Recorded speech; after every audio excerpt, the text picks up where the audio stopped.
so let's wait for them. Couple of minutes more because. Couple more? Yeah, okay. I can cover it within the 30 minutes. Okay, great.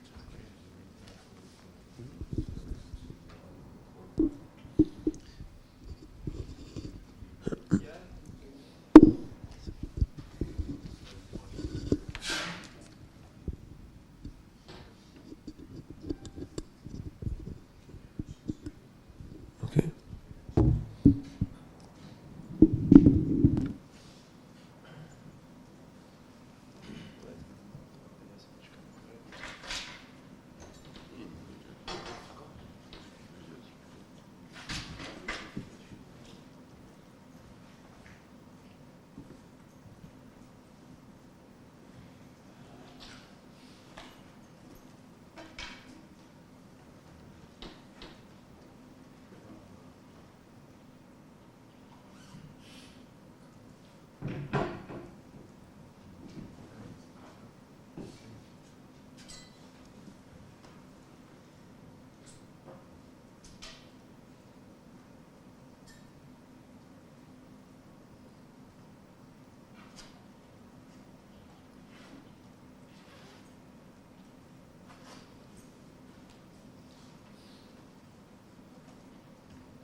Good morning. Welcome to the last day of Developer Conference. Our first speaker will be Lalatendu Mohanty.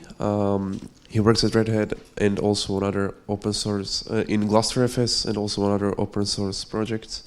Let's hear about running a SIG in CentOS.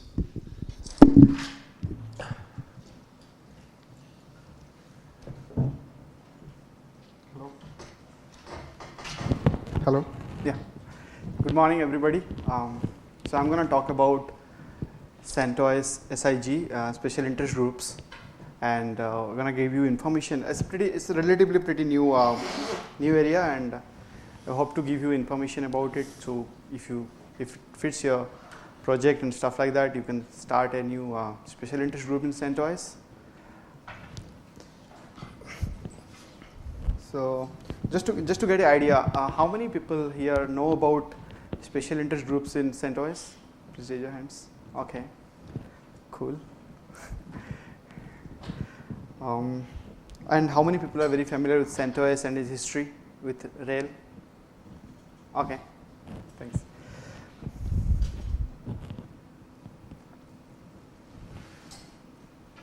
So I work in Red Hat's Bangalore office, Red Hat storage team, working on packaging of GlusterFS in CentOS storage SIG and Fedora, also coordinating the CentOS storage SIG. Here's my email address and Prenode as a name. So if you want to reach me for anything, I'm available for you guys. So I'm going to talk about a little bit of CentOS history about here because not everybody is aware about CentOS and its history. So CentOS stands for Community Enterprise Operating System. So it started in 2004. It actually derives from the source RPMs provided by Rail. So Red Hat Enterprise Linux, so normally they publish the source RPM in ftp.redhat.com, and the CentOS actually is built using the source RPMs. The first release was in 2004, and I think it's CentOS 3.3, which is based on RHEL 3.3. It's actually binary clone of RHEL, except it removes few of the branding and artwork. So Red Hat, while publishing the source RPMs, has a guideline if you want to rebuild the source RPM for anything. So it follows the guideline, and except few things, you can still see some Red Hat RHEL and RH, because so CentOS is a project don't want to take credit away from Red Hat for like configuration files or other places. So you might see the Red Hat release file in ATC. It might be there in CentOS as well. So if required, CentOS creates a new file with CentOS name, like CentOS release, but the Red Hat release will be there. The interesting part is, here they only build RHEL mainline. So RHEL has a lot of channels, I think more than hundreds of channels, but CentOS is a community, I think it's pretty difficult for them to maintain all these channels. So they mostly build the mainline. Mainline or base channel is like the minimum set of packages which actually constitutes the ISO. So that is the baseline. And the other interesting part is they merge all the variants. So RHEL is this variants called workstation, or maybe servers, client, and compute node. But CentOS actually merges all these variants into one. So if there is a package which is available in RHEL workstation and not available in RHEL server, but in CentOS you will find those packages. So it's like combined together. And it uses yum repos only. It's pretty popular with community. It has been, the CentOS community has been very good, and a lot of people use CentOS because it's almost stable as RHEL, I think almost identically, and it has a long life cycle, like RHEL 6 and RHEL 7, 10 years. So here is the industry mostly, who prefer CentOS, sysadmins who like Red Hat way of doing things, RPM based distros, hosting industry. So you can go through the list actually. You can see a star in OpenStack, because in OpenStack, like Ubuntu is the preferred distro and CentOS comes second. So in the past, before special interest groups came into picture, this is the workflow. So if you want to put a package in CentOS, you have to follow this workflow. It first goes to Fedora, then goes to RHEL, and when RHEL releases happen, they publish the source RPMs, and CentOS uses the source RPM to again rebuild the operating system. So if you want to put something in CentOS, one way would be like and you want the support kind of, people, Red Hat fixes the bugs, stuff like that. It has to go to Fedora and then RHEL to CentOS. It's pretty long cycle basically, right? It's almost like a couple of years, which is like not good for a lot of projects. So that's where actually SIGs come in. So SIG stands for Special Interest Group. So I actually taken this screenshot from the CentOS wiki page. So actually it's a bunch of people coming together to solve a particular technical issue.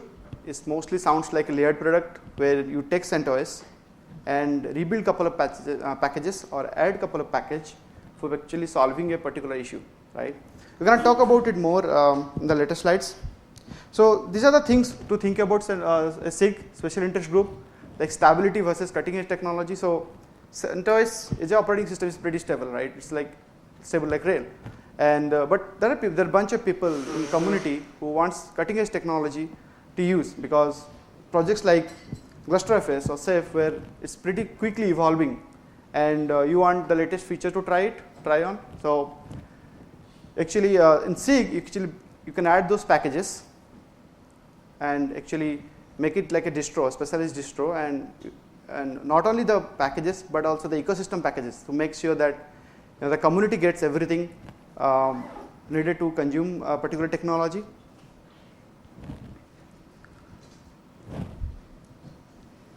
Yeah, so I'm going to talk about like SIG mindset. What is the mindset of when you start a SIG, right? Why do you want to start a SIG? So it's like to give a better user experience to upstream communities. So for example, I'll give the example of ClusterFS because I mostly spend my time in ClusterFS.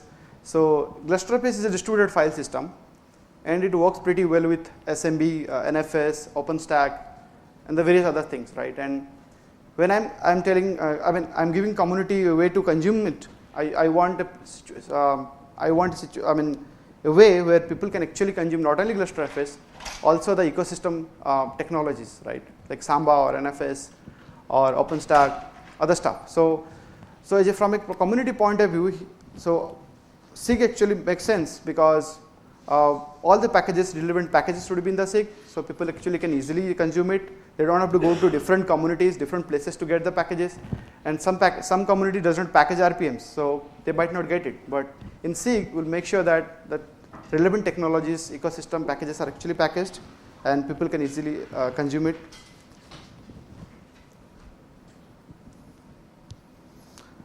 So these are the freedom we get in the SIG, right? You change the RPM spec file to make the experience better of the user. You can rebuild packages. This is really handy actually, because if you see Samba package in Rail 6, it does not. So Samba and GlusterFS actually kind of link together. So there is something called a VFS layer in Samba, which you can directly talk to GlusterFS APIs, and it works together pretty nicely. So in Rail, the Samba VFS plugin for GlusterFS is not packaged, but in SIG, we can actually change the spec file to actually build the VFS plugin RPM, and they can work together nicely. SIG should address user stories. It actually it should solve the user story a particular problem, right? So here is the current SIGs. So Gen is already stable. I think they've been working quite some time now. Yeah. So we have atomic, storage, virtualization, cloud. So storage is like we have the testing repo ready. We have actually built the packages. The testing repos are ready. We're just waiting for community feedback, and once community give us feedback, we'll move it to stable. So the Docker is actually in the virtualization SIG. You can get the new Docker packages there. So how do you start a SIG? So anyone can propose a SIG. Until it solves a particular user story. To start with, you have to send a proposal to CentOS Devil, where everybody is there, and you might get people who are interested also similar stuff. So you can actually come together to do something. You have to write a proposal and present it to board, and board has to approve it. And once board approve it, you will go to the next stage. So these are the requirements, right? It has to be user story. Also, the code which is produced in SIG, or maybe the packages you are adding to the SIG, should be distributable, because it's going to be a lot of people. So so this point is very important here, because it's very flexible as compared to Fedora here. So actually, you can package non-open source code here until they have a distributable license. So I do like open source free software, but it's something like flexibility here.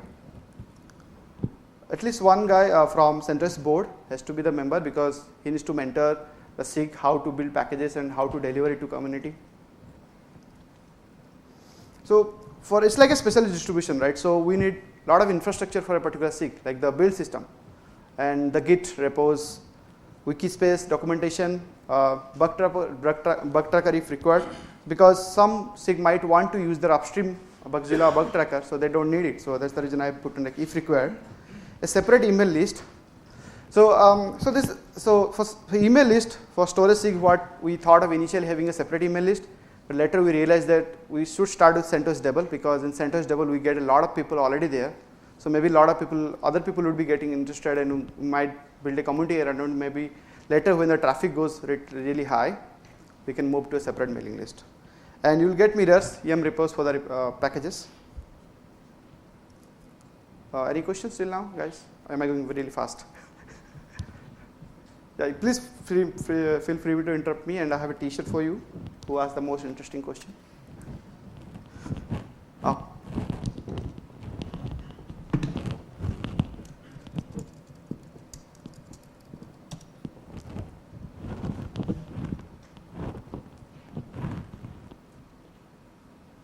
So packaging.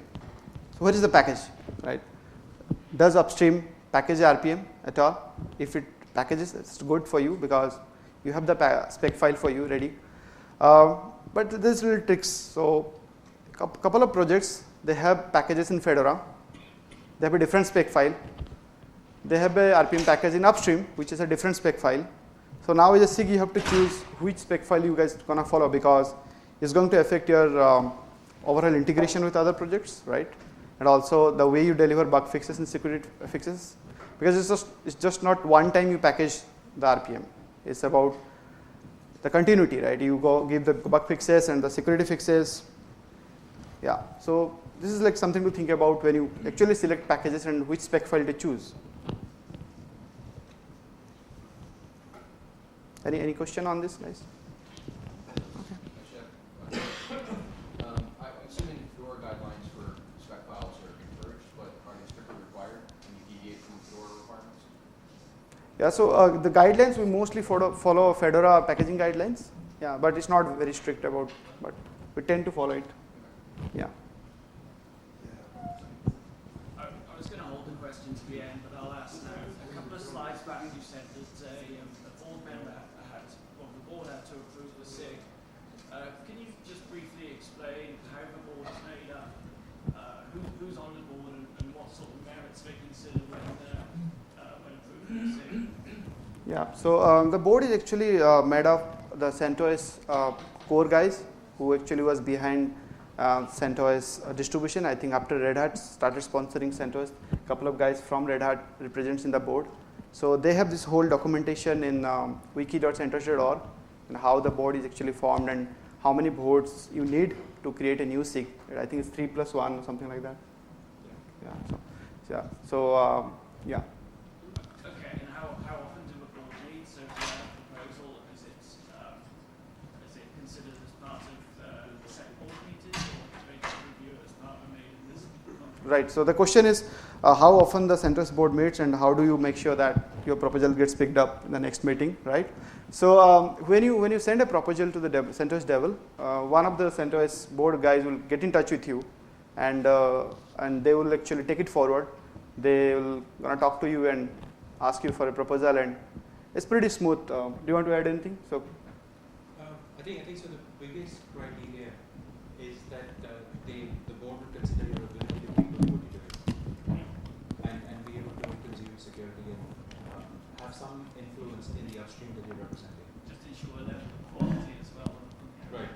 And then if you come along and say, hey, I want to package up asterisks at home or asterisks or whatever, then the board will actually try and see and make sure that you actually have influence in the asterisk communities. I see.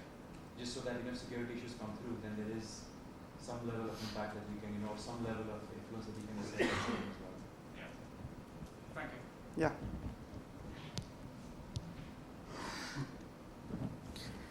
So bootstrap and running. Send a proposal to CentOS devil mailing list. There's a lot of discussion happening about a lot of new interesting SIGs. There are a couple of folks trying to package XFC desktop environment for CentOS. I think there are a lot of discussion happening. And one CentOS core team member will get in touch with you, and he will be like the SIG's mentor. We're going to talk about how the influence of CentOS board on versus the SIG later in the slides. So we'll get a wiki page which you're going to put the proposal and people who are actually involved so that other people can reach out to you. Get a CentOS build system which actually is cozy, similar to Fedora.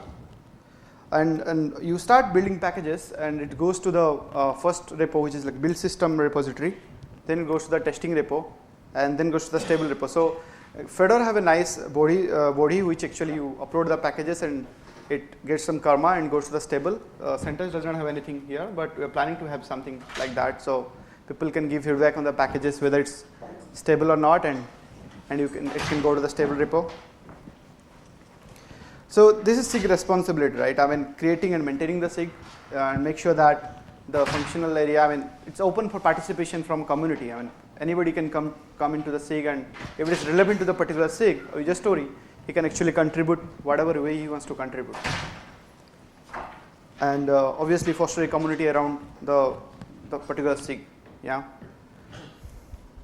So this is how the SIG governance works. So initially when the SIG is very new, it's mostly the core the team member board, actually CentOS board will actually help you to grow, right? They will guide you how to do the stuff, right? Once you are done with a couple of times, the full iteration, like building the packages, getting to the testing repo, getting to the stable repo, once you are done a couple of times, the SIG almost gets full autonomy, and yeah, that's how it is. Any question on this, guys? I think this should actually tell you a good amount of information about how the board involvement. So in the end, actually, the SIG gets pretty much autonomy. So it depends on the SIG how to go ahead and do stuff.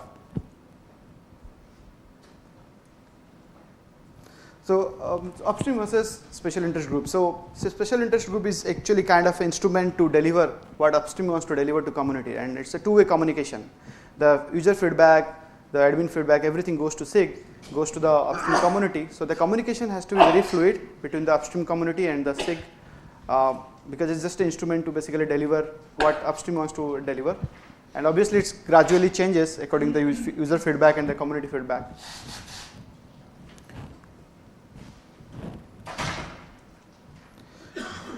So this is like the future, where does go from here?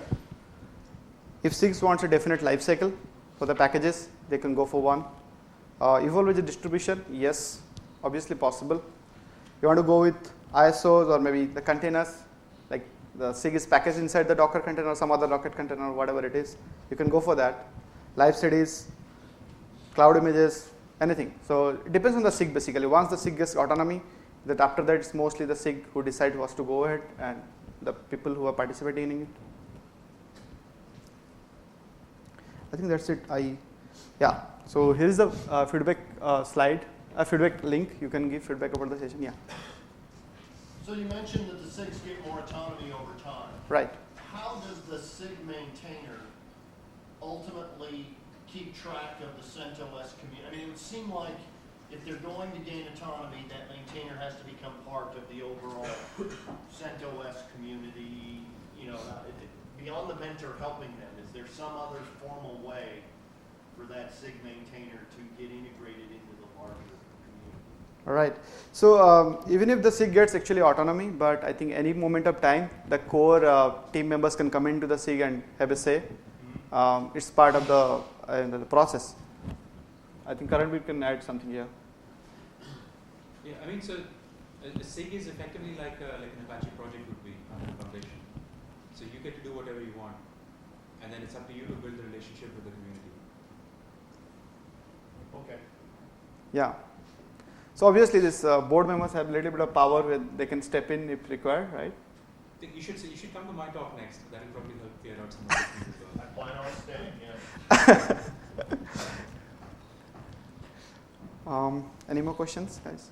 I have a couple of them. Yeah, go ahead. So if I understand it correctly, that basically each SIG has its own repo with the packages, and then is there a cooperation among all these groups to basically, for example, each group would like to package something, and it doesn't make sense to for each SIG to package it again. So is there something like SIG component? Right. So the question is, there will be multiple SIGs in CentOS, and how do they cooperate between each other? Because one SIG might be dependent on the other SIG, right?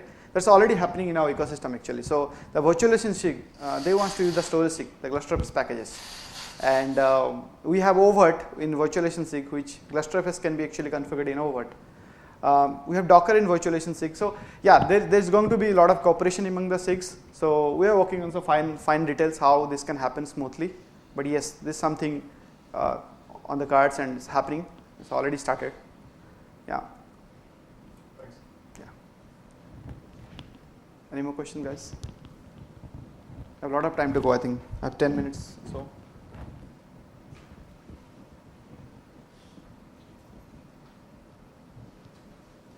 No more questions?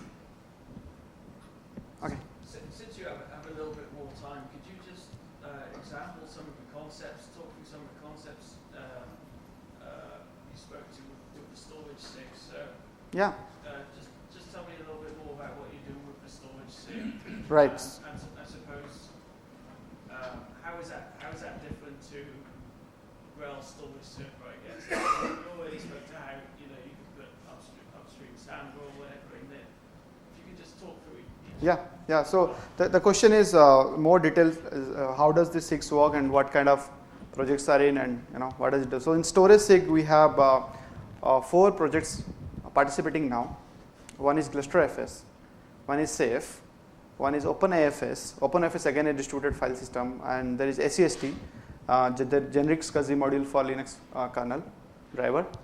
So the all 4 projects gonna come together. So for GlusterFS, so we have already packaging GlusterFS, Samba packages, NFS Ganesha packages. SAFE going to package SEP packages, and also NFS Ganesha works with SEP. So basically, you have to just package once the NFS Ganesha with the. So NFS Ganesha, and when GlusterFS works through a layer called FSL layer, file system abstraction layer. So we build these FSL layers for GlusterFS. We're gonna build FSL layers for SAFE also. OpenAFS guys are also building. So once it's like a platform now. So once you take storage SIG YAM repos, you can actually consume one of these technologies nicely. I can show you the storage SIG web page.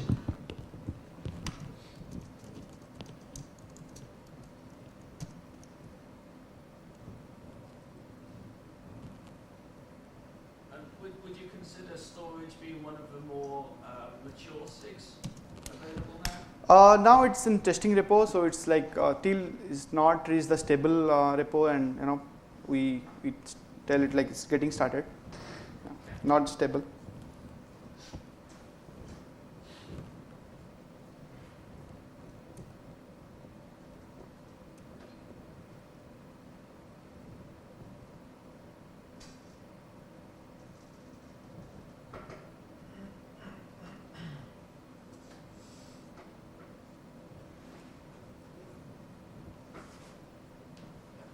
So this is the wiki page, right?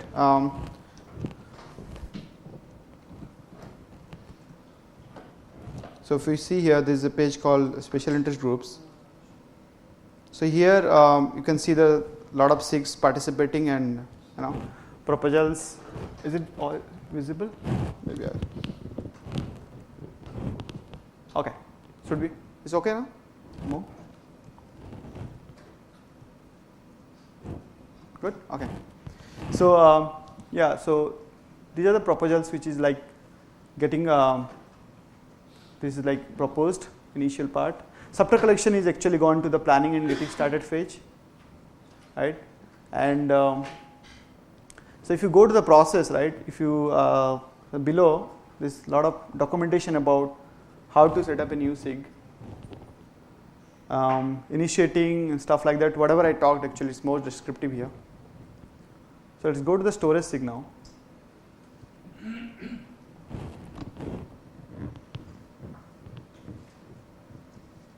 Okay, so here is the storage SIG proposal.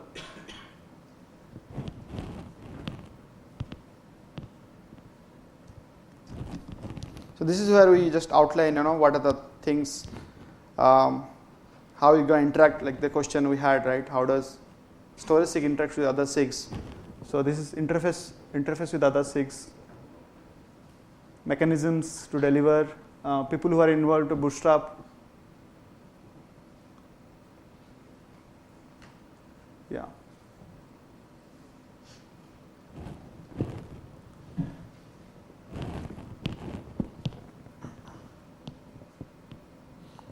So you can see the participating projects here. Mailing list, members, meetings. You can actually see all these meeting minutes there, and this is the documentation for GlusterFS, because GlusterFS has the packages and YAM repo. So it's a quick start guide where you can actually see how you can consume the storage SIG packages. So we have something called CentOS release GlusterFS package. You have to install that. That package installs all the YAM repos you need.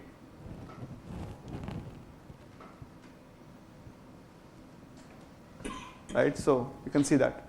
So the testing repo is by default not enabled, so you have to enable in the command and you get it. All the other ecosystem packages are, I think, also mentioned here somewhere.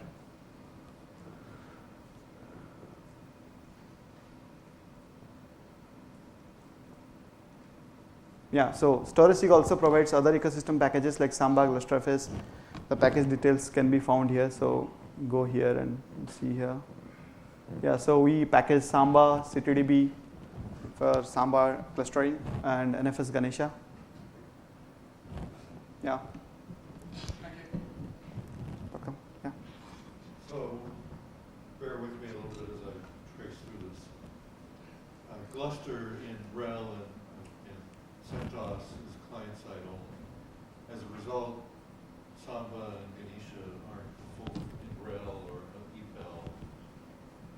CentOS and EPEL aren't really the full-featured versions of those packages that we would like.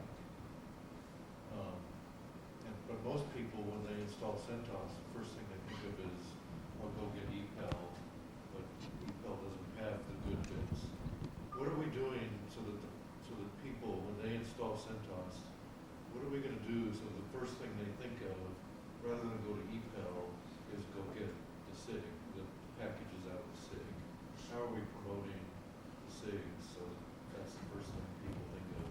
Right. So yeah, I think SIG is a better place than EPEL because EPEL we have seen lately a couple of issues where there are a lot of packages, there are no maintenance, and people are starting orphaning packages and removing it from EPEL.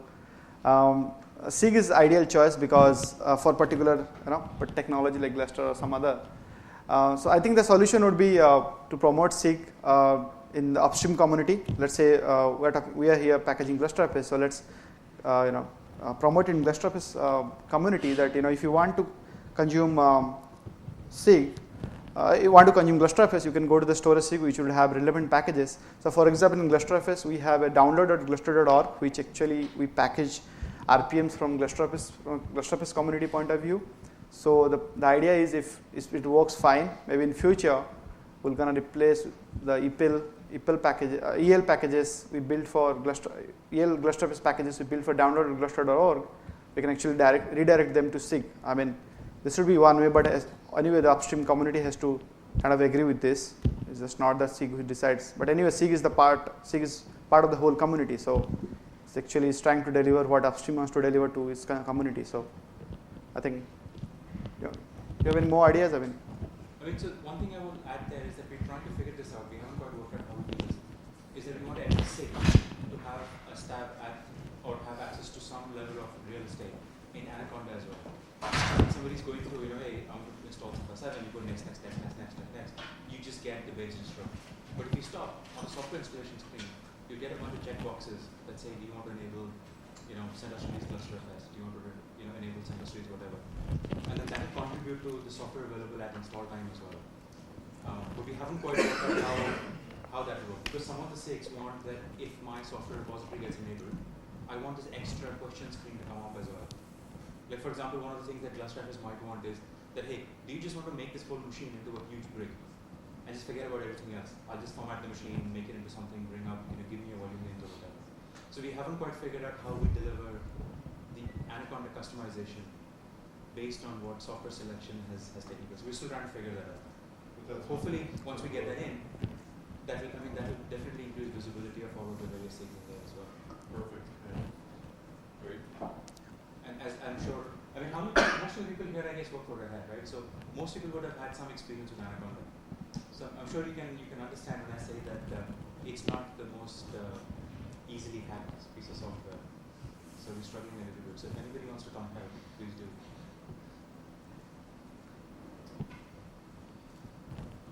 So speaking of Apple, in some of the SIGs there will probably be a lot of dependencies. So thinking about OpenStack specifically, there's a core set of OpenStack packages, but then there's a huge number of Python dependencies that are pulled in that aren't OpenStack specific. Do we see Apple as being a place where we continue to put dependencies of the SIGs that aren't in core CentOS because they're not in core RHEL, but that can be shared among various SIGs? Is that kind of what Apple's future is? yeah, the question is how does Apple fits into the whole ecosystem of SIGs, right? I mean, the SIGs might have packages dependency on Apple packages, right? Yeah, that happened actually. So while building NFS Ganesha, we wanted CMake 28, which was not in. It was only in Apple actually, not in Fedora, not in Rail. So we had. So this is something it's ongoing discussion with Apple people. Apple developers how we can actually minimize the work. SIG people can contribute to EPL easily, and EPL people can actually contribute to SIGs, because there are a couple of, there are going to be a lot of overlap between these two things, and why to do these things differently? Rather, we can actually combine the forces and I can do it nicely, right? So there is a lot of discussion. We actually had met the EPL developers in first dump, and we had a lot of discussion. Want to add anything? No, I think so. The conversation is ongoing. Yeah. We're trying to figure that out. Hopefully we have some leads and we'll figure it out. Yeah. Thanks. Anything more? Any more questions, guys? Is there a chance to have, for example, GlusterFS to be a part of the CentOS officially once this SIG will be stable? I mean, I would like to just install the RHEL SIGs and then just install GlusterFS whatever, and it will do it instead of using the different repo, Right. something like that. Okay, so the question is, if ever GlusterFS will become the core of, it would be part of core CentOS, right? Right. So CentOS core is rebuilt still now also. After the 6 came in, CentOS core would be exactly the binary clone of RHEL. So anything goes into RHEL, it would be in CentOS core. But if you want to use, like you said, a ISO maybe, where everything would be there and you just take the ISO and use it, this is something the storage SIG can come up with. Storage SIG can come up with an ISO in future. So you take the ISO and just install and everything works fine. But CentOS core is going to be the same what CentOS used to be previously. It is exactly the binary clone of RHEL. The 6 is something you might, it will be useful, like this kind of requirement. Thanks. Anything else?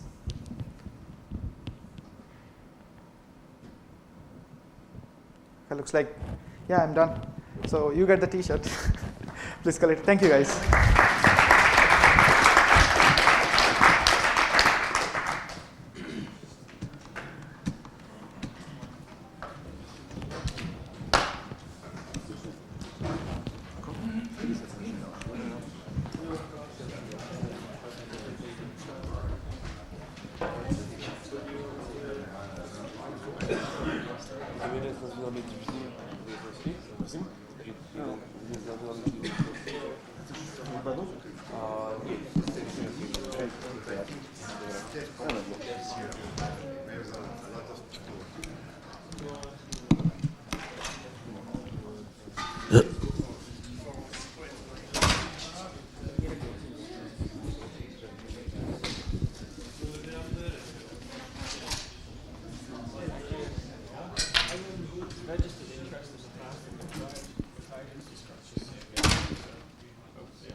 Yeah. Cloud, and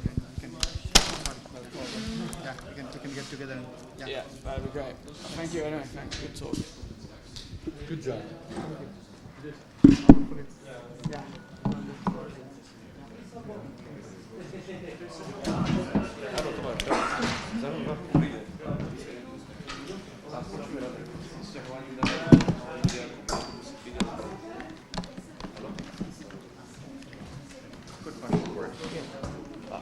He's going to stick around for this one. I need to go to the DK one. But I know in the past we've talked about using the cloud SIG or virtualization SIG. Do we think it makes more sense to just have an OpenStack SIG and give it a little bit more visibility? Because the names like cloud and virtualization are a little bit disingenuous, I think. It's an interesting conversation. So the NFE guys have exactly the same thing. They're like, one set of guys wanted to be the OP NFE SIG. Yeah. Another set of guys wanted to be the SDN SIG. Yeah. And third set of guys wanted to be the Telco SIG. Yeah. And I think at the moment the cloud infrastructure SIG is RDO. Okay. There's nothing else in there. There's nothing else in there. Then that's fine. So I just, like when you said like that overt was in the vert SIG, that kind of makes sense if we look at cloud versus vert and what their roles are. Right. So that's fine. The other question I wanted to ask is, So the deliverables can be branded whatever. So Yeah, yeah. What comes out at the other end can still be audio. Yeah, and we'll probably put on the wiki page for the cloud infrastructure SIG that it's heavily tied to the RDO project. Blah, blah, blah. The other thing was, we talked about the Apple thing, and this is still evolving, like you said, but does it make sense to say, Apple's process is totally different from the SIG process, and to align things, maybe what's needed is a meta SIG, which is like common dependencies. Like if there's a Python package that multiple SIGs need, then maybe there's this common SIG where we can agree like between multiple groups and put them in a single place. So the thing that I want to say, what we're trying to do is we're trying to get to a point where the Apple builder Koji and our Koji can actually share a Postgres database. Okay. So that we can have because what's happening. But the other difference though is that the Fedora project has a lot more strict requirements. Right. So they're going to try and ease that out. Okay. They're also going to try and make it possible for. So what we're trying to do is this whole impact and influence rather than packagers and consumers. Yeah. Mm-hmm. Because what they did was they said we've got this whole bunch of stuff that nobody cares about, so die. They shot a whole bunch of stuff in the head. Yeah. They shot one of the things they shot was Python Boto. Well, Novi NC they shot too, and then we had to like. And as you can imagine, Boto was a bit of a nuisance because suddenly there was a cloud init security update.